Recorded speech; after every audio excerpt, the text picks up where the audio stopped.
Hello, here we are once again. Today I'm going to be covering a number of things in Rimworld. This is I guess I'd say the second part of a tutorial I'm working on for Rimworld.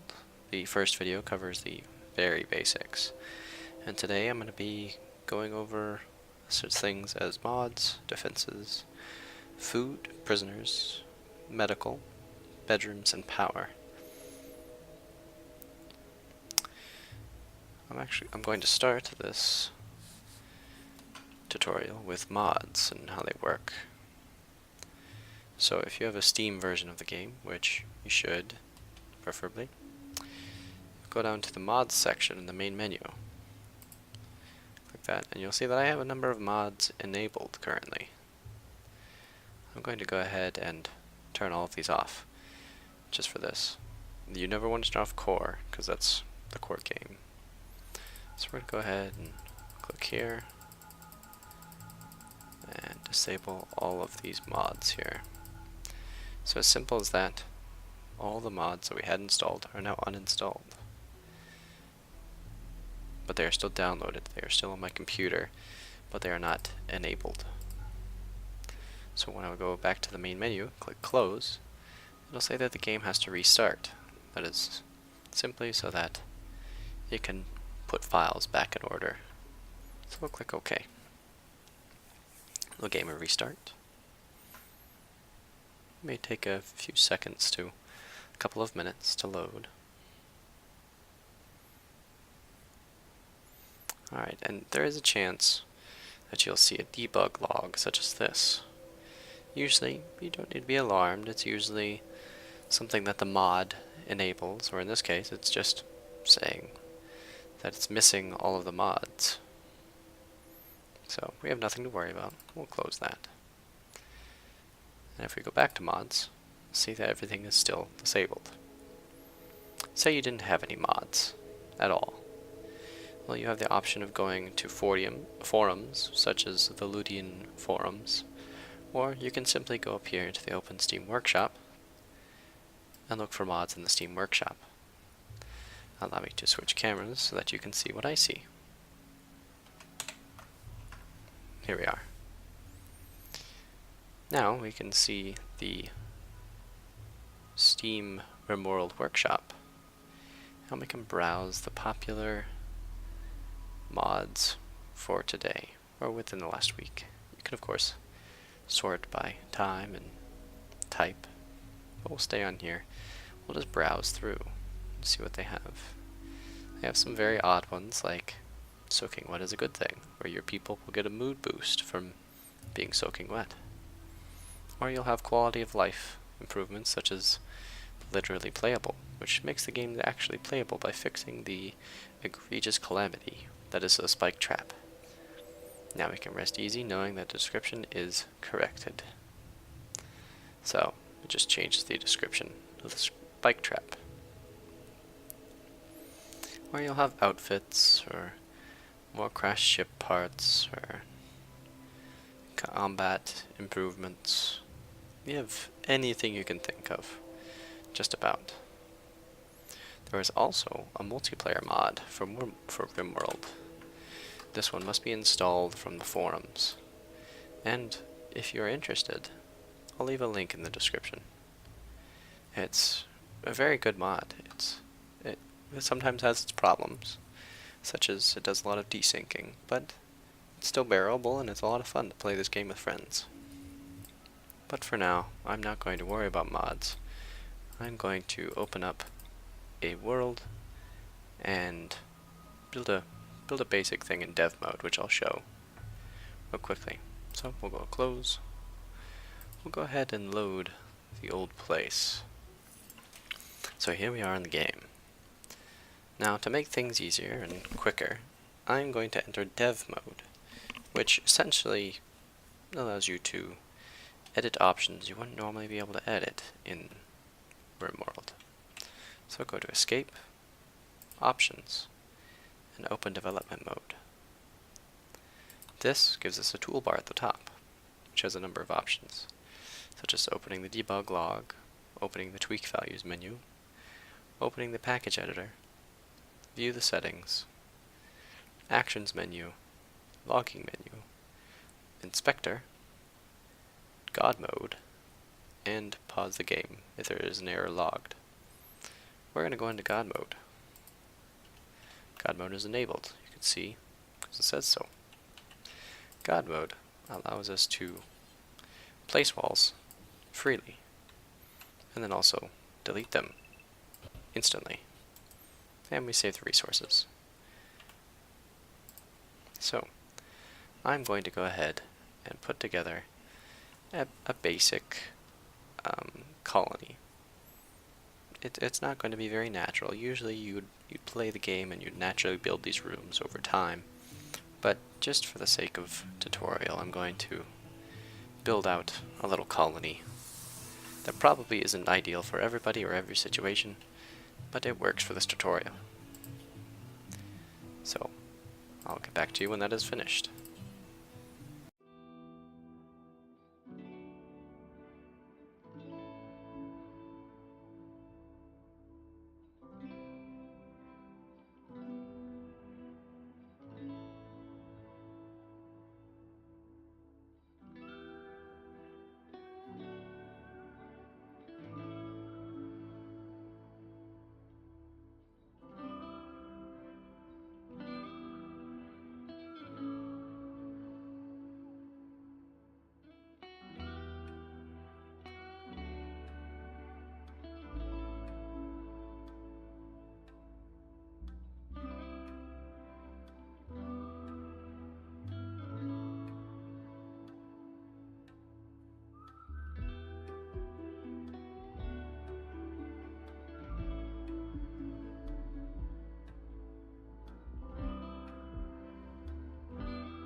Alright.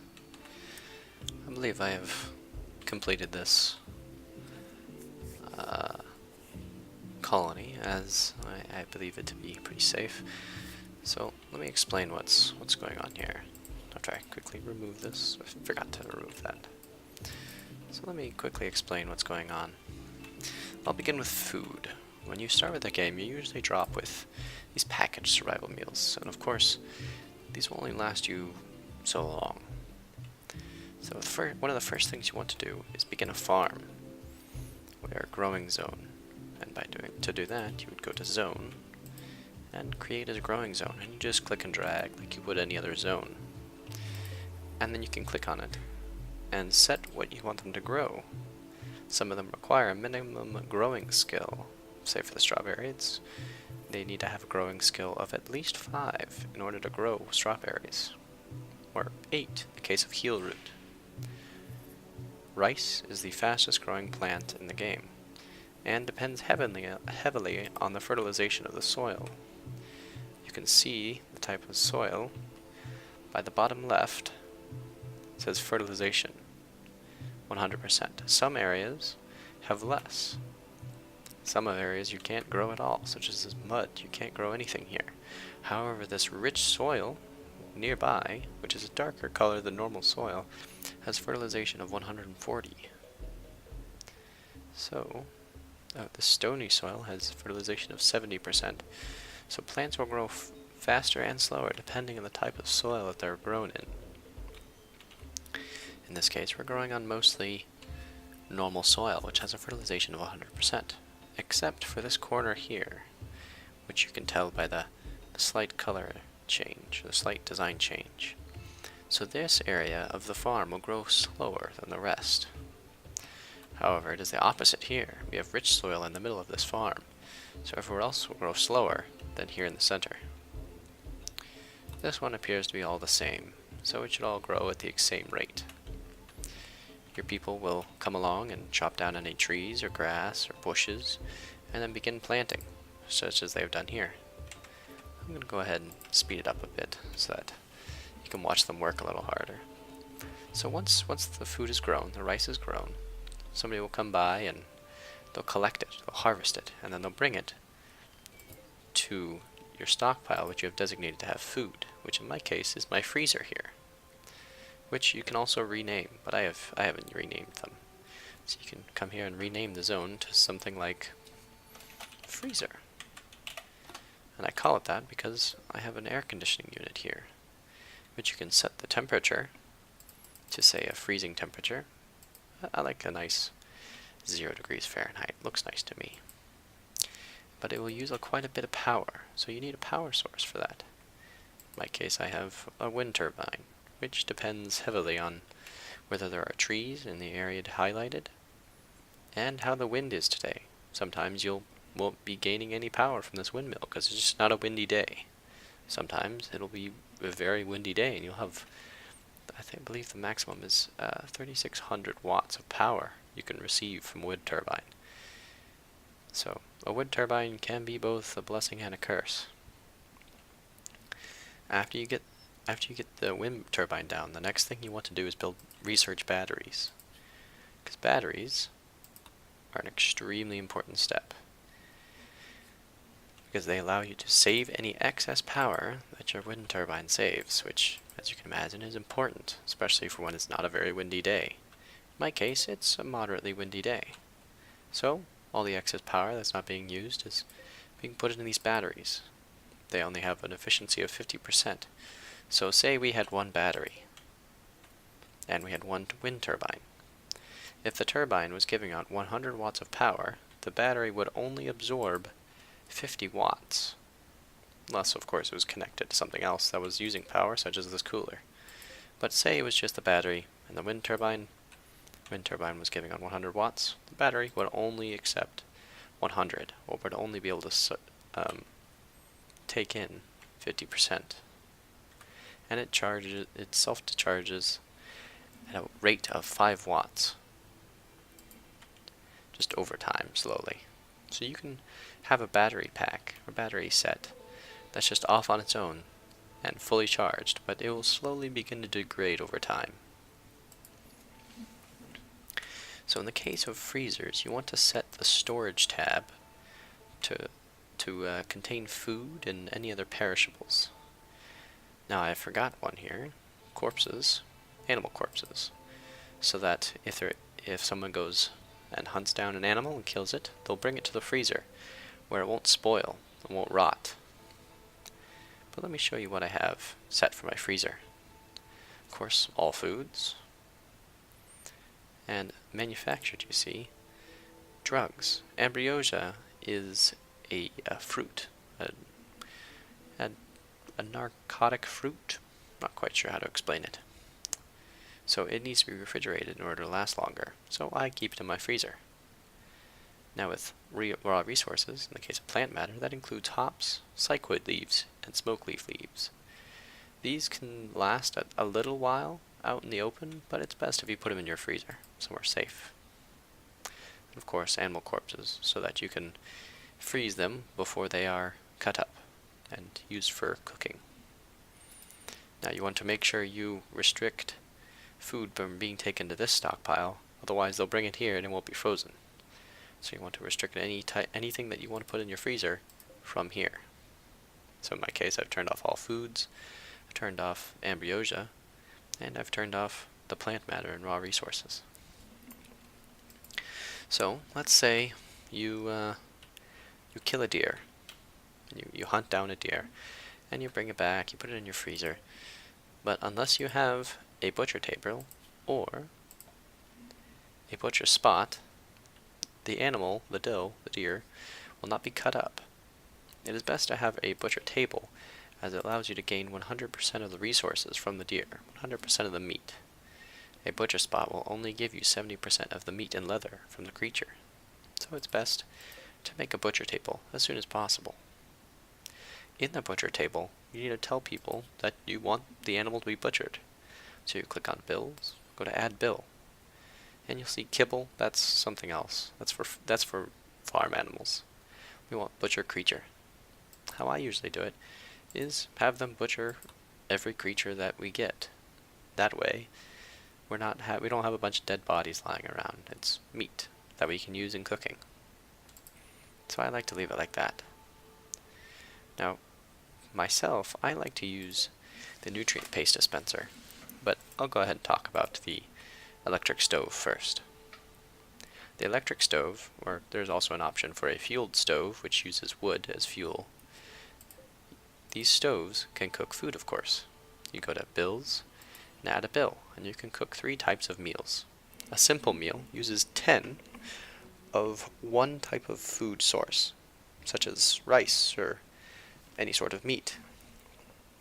A fine meal, uses 10, I believe 10 of each. It has to use both like a vegetable and a meat. So say rice and venison. A lavish meal uses a little bit more, I believe. Let me look at that. Oh, half and half. I'm sorry. So it'd be five rice and 5 meat. And it produces a lavish meal. However, it does require a skill requirement of 8 in order to cook. As you can imagine, the better meal you make, the more your people will like it. And if they eat a very fine meal, they'll have a mood improvement. However, one of the downsides with cooking your food is that if you don't have a good enough cook, or if your cooking area is dirty, or just bad luck, people can get food poisoning, and that can really make them sick. They won't die, but they will be throwing up all over the place and making a big mess. I like to use the nutrient paste dispenser because you simply put whatever food, or any food source, say rice, meat, or anything else, into these hoppers. And then that feeds into the nutrient paste dispenser. And then people, when they get hungry, they'll come by and stop here and pick up some nutrient paste and go take a seat and eat. Now, this isn't considered a very good, doesn't taste good, but it feeds them. And actually, it tastes so bad that they have a mood debuff. But I think it weighs out very well because you cannot get sick from nutrient paste. And sometimes when you're just having a bad day and you need everyone at work and then suddenly someone gets food poisoning, it's not very fun. I much prefer to just have everyone feeling good, except they don't eat very nice. Usually you can counter the debuff of the eating the awful tasting nutrient paste with, say, having a nice bedroom. In this case, I like to do a 5x5 internal bedroom. So if I was to measure this, it's 5x5. The walls included is 7x7. So if you wanted to make a room that is 5x5 inside, you must do a 7x7 wall. I like to use granite. It is the most powerful, the strongest stone. It is best to actually use, say, something expensive, such as steel or marble, for your furniture inside, but in this case I just used wood.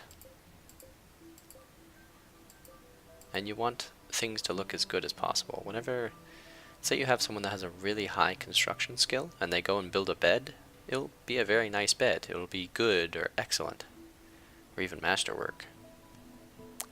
However, if we have someone with a very low construction skill building a bed, it might be a poor bed and not be very comfortable at all. But in this case, because I mainly just spawned them in, everything's normal. This is how I usually like to lay out my bedrooms. I put a table in there in case they have any food that they took with them to bed. They don't have to leave and go sit down in the kitchen. Say if the bedroom is further away, they can just sit down at their table and eat. Now with a table that's in a bedroom, I'd suggest turning off gather spot because it just looks a bit odd for everyone to have a party in somebody's bedroom. Looks better if they have it, say, in the dining room, which, in retrospect, this is a rather small bedroom. Dining room, excuse me. But this size of a bedroom is decent size. If we come down here to the bottom right and look at toggle room stats, click that and then hover over the room, we'll see that the bedroom has an impressiveness of 45, which makes it decent. Has some wealth, has space. The space is rather tight, but it's not tiny. And has a beauty of 1.88, which is neutral, and it's clean. It's important to keep your areas clean, because people don't like things looking dirty, of course. Well, say one of your people gets injured. You want to have a hospital for them. Oh, it looks like my hospital is a little dirty. Oh dear. Anyway, whenever you want a hospital, in this hospital, you're going to want beds. It doesn't matter what kind of bed, but the best kind is a hospital bed, which you have to research. A hospital bed plus a vitals monitor gives you a number of boosts when it comes to healing. But you can use an average bed. Just make sure you hit this tab right here. That way, if somebody gets injured, they'll be brought to this bed to rest. Otherwise, they would go to their average bed to try and rest and heal up. So, say you capture some prisoners, some naughty raiders that their raid didn't go so well. You want a prison for them. So in this prison, you're going to want beds, of course, which you need to mark for prisoners. And that will mark every bed in the room. I also suggest including a dresser for those beds, and a table for them to eat at, because they don't like it when they have to stand and eat. Also, you're going to want to include a lamp. That way they're not in the dark all the time. If you don't treat your prisoners well, they'll become upset and possibly try to break out, or even harm your colonists, and we don't want that.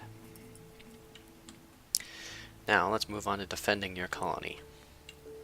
There are a number of ways to defend your colony, including traps such as this, which you place in strategic points so that somebody will walk over and will get hurt, get seriously hurt. Usually, the steel spike trap is relatively cheap, and also is a one-hit kill most of the time. It'll at least injure them greatly. Or you can just have defenses such as this. Have sandbags to hide behind and walls to hide behind. What you want to do when defending is, of course, press R to recruit this person, and then order them to go move behind the wall. That way, if we are to be attacked, someone was standing right here, Takoi here would peek around the wall and over the sandbags and shoot the bad guys. Say the bad guys got too close, they can run over these sandbags. This is not a proper wall. They can jump over these sandbags. It'll slow them down, but they can also use it as cover. So it is best not to lose your first position, because they'll just use that as cover to fight you. Now another way to defend yourself is with turrets. This one, all turrets need to be powered. This one does not have power connected to it. And every turret has a barrel durability, which means that they can only fire, in this case, this one can only fire 120 times before a colonist needs to bring steel to it to replace the barrel. Now these turrets can explode when broken, so you want to be very careful about standing near them in a firefight. Now, you can also, of course, build a wall, but in some cases, the raiders might just break through the walls, or bring tools to break through them, and that's not fun. Next, we'll move on to what I did in the very early game when I was playing this, is just building a maze of traps that they must be spaced one apart, so there's a trap, a blank space, and then another trap. And sometimes poor wildlife creatures can run into these traps and get themselves hurt, but that gives you free food, and it only costs 35 steel to rebuild the trap. These traps will automatically be selected to rebuild, unless you of course cancel it. You're going to want to make sure you have a way for your people, your colonists, to reach these traps without walking over them, because your colonists can accidentally set off the trap and get themselves hurt or even killed. Now let's move on to something a little more advanced. The steel mortar, or any type of mortar. So a mortar has a minimum range around this circle. It can fire anywhere on the map except for inside this circle, which is too close. And these mortars can use a number of shells, including, which I will use security as an example, including the high explosive shell, incendiary shell, EMP shell, and fire foam shell, and of course the anti-grain warhead. Now these IEDs are just as they sound, they're IEDs, made from, if you look here, these explosive shells, which you have to make in a machining bench, which you of course have to research. But you can make these shells, and then of course make a place for them to go. A shelf prevents any item that's on it, except for food, from deteriorating, even if outdoors. So you can put your shells here. When you first make the shelf, you'll see that it has nothing selected except weapons. I like to turn that off. And I go up to manufactured and turn on mortar shells. And if we have mortar shells in our storage, they will be brought here. As you can see, priority is important, and above the priority of normal. So if shells are made, they will be brought to here until the shelf is full, of course. And that makes them easily accessible for the mortar, which has to be loaded each time it is fired. You can also set a force target. So say you wanted to attack that position for whatever reason, they will continue to fire in that area. Now it's not always accurate, it can often miss. So, you know, it's not the best, but it's good for, say, if you're being sieged, or if there's a ship part that crashed and you have some danger that you don't want to be anywhere near, and you just want to fire from afar. One more thing. When I was building this, I kind of forgot about putting in a cooler, so this is a bit of an odd setup. Not too proud of it. But whenever you build your cooler, you want to make sure that the blue side is indoors. That way it's cold. And the red side reaches to the outdoors, because the red side gives out heat. Because as the cooler is trying to cool off, all of the heat in excess is sent outside. So you want it to be properly outdoors. If I was to say, you know, have the cooler right here and have the heat blowing into this room, it would get rather toasty in here. And eventually the cooler wouldn't work as well because it's so hot. But with it facing outside, it should work just fine. Now I believe that is all I wanted to talk about in this video. If you have any more questions or suggestions, please feel free to put them in the comments section. Thank you very much for watching. Bye-bye.